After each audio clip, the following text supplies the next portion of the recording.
Hey everyone, this is Al at E3. Just wanted to give you a walkthrough of the games people might be talking about. After day 0, people are talking about Star Fox, Shenmue is official now. Let's see, what else? But I'm just gonna give you a recap of day 0, and everyone's already playing Fallout Shelter on iOS right now. I don't know if you can see that. But yeah, this video is probably gonna be an hour long because I can't edit for it. I want to start off with Final Fantasy VII. I have no words.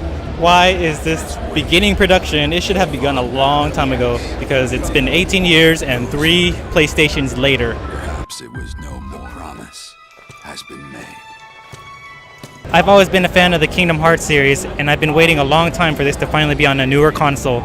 Disney basically owns everything nowadays, but let's see how they continue with my favorite Final Fantasy characters in Kingdom Hearts 3.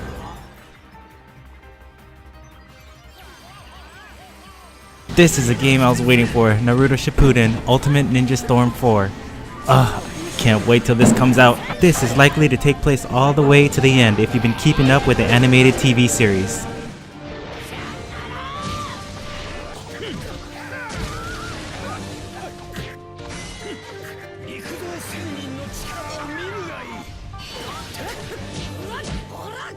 Call of Duty Black Ops 3 has female soldiers on the front lines, cybernetic perks, and neurally connected squad mates. Hardcore parkour, and you can tweak the physiques, personalities, backstories, weapons, and abilities up to 9 soldiers.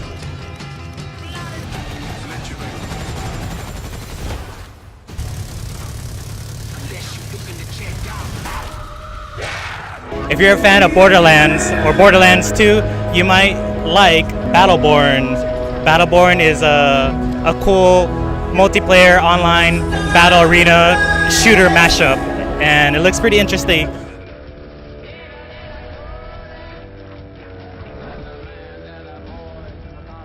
And here we have the super hyped Fallout 4.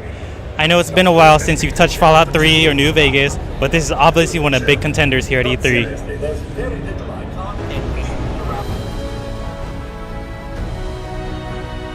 Halo 5 Guardians hopefully has something to keep fans coming back because FPS games have been plentiful, but honestly, I still have fun playing the first Halo. Mine is just beginning. If you like Street Fighter Alpha and Street Fighter Third Strike, then you'll love how Street Fighter V works with its new V-Gauge and EX meter. The fundamentals feel more classic than the previous Street Fighter 4.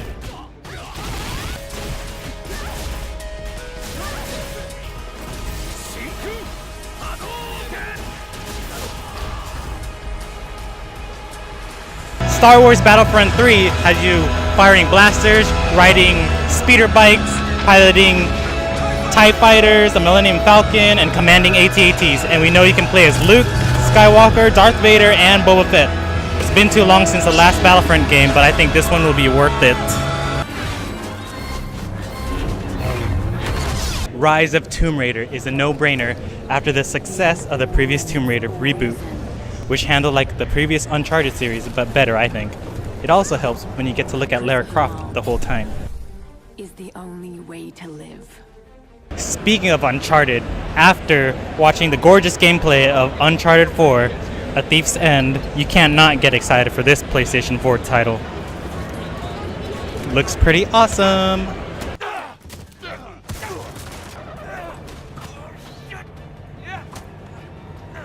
Xenoblade Chronicles X is already out in Japan, but the elaborate and large environments and the ability to pilot a mech makes us want it even more here. Just Cause 3 looks like just another FPS shooter, but you can also get this cool weaponized vehicle pack.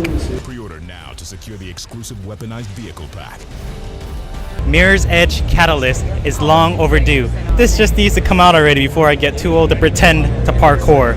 This looks to be the most awesome POV game without having to put on a VR headset of some sort. Plus, you don't need any guns, so I'm glad it's not another FPS game here at E3.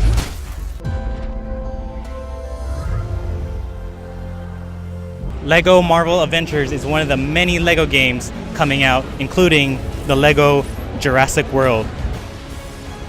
They are both on my watch list, but is there no end to LEGO? Soma is a creepy game that you should not be watching previews for on your smartphone. It's best viewed on a large screen, preferably where you tend to play the game, so those dark hallways will give you better nightmares. Hellblade is something very interesting. In this game, they're tackling the subject of mental health with the help of a professor from health neuroscience at the University of Cambridge, as well as consulting with people who have experience of mental health difficulties. Remember his words.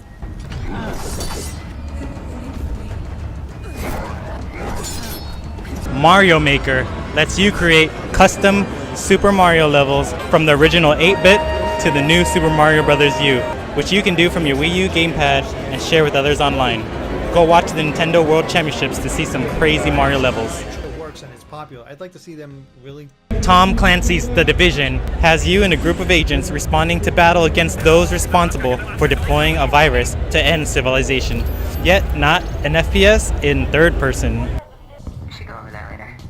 If you've been a fan of the turn-based game XCOM Enemy Unknown, then you might like XCOM 2, which takes place decades after the first one in a setting where the aliens actually won. Disney Infinity 3.0 now has Star Wars. This is also an excuse to buy kids' toys and play video games. There's a starter pack called Twilight of the Republic, which takes place during the time of Clone Wars TV series. Or you can get the Rise Against the Empire pack, which is during the original trilogy.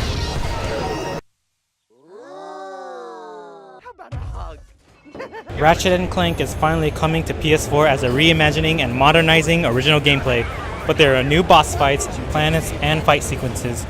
So don't think this is an HD remix of some sort. This is produced alongside the motion picture also being released in 2016. Assassin's Creed Syndicate puts you in the age of the Industrial Revolution, among the working class in London 1868. Like previous titles, you use stealth, parkour, but with a cool rope launcher to reach the tops of buildings in seconds.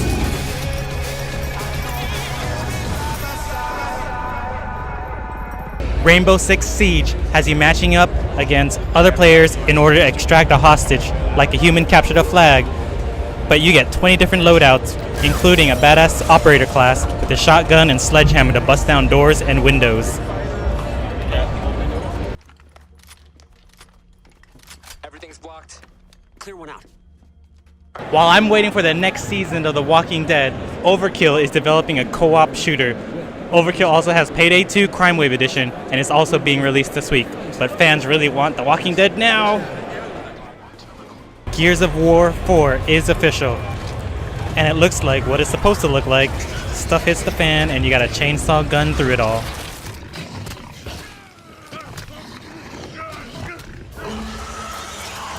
Dark Souls 3 is announced, and it's going to have 1 to 4 players, and you can also alter the world in ways that change the bosses you fight.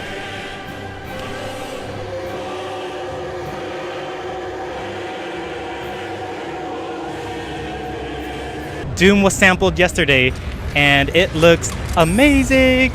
But it's gory yet pretty looking, but it seems somewhat slow and too familiar with all these FPS games today.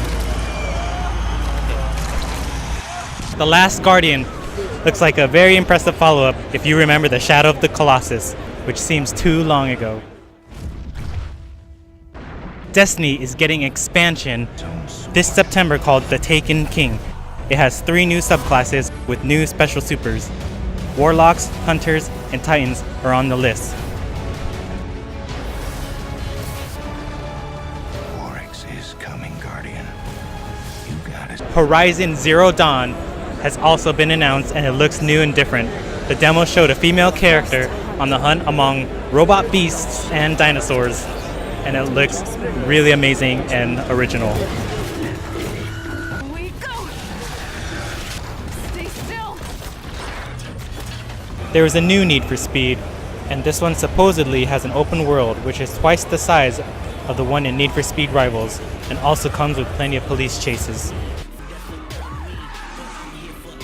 Mass Effect Andromeda takes place way after the original trilogy while exploring a new galaxy with a new team of adventurers. Transformers Devastation is supposedly a cel-shaded single-player robot beat-em-up featuring first-generation Autobots against an army of Decepticons, including one named, you guessed it, Devastation. Metal Gear Solid 5, The Phantom Pain, has a new trailer out, and it looks like it might be the last one since it comes out this November. This is one for the books since it's probably the last one. Words to control the... I'll rid the world of infestation. If you didn't get enough of Star Wars this E3 and you still play the MMO, Star Wars The Old Republic, then this expansion will be of interest, Knights of the Fallen Empire.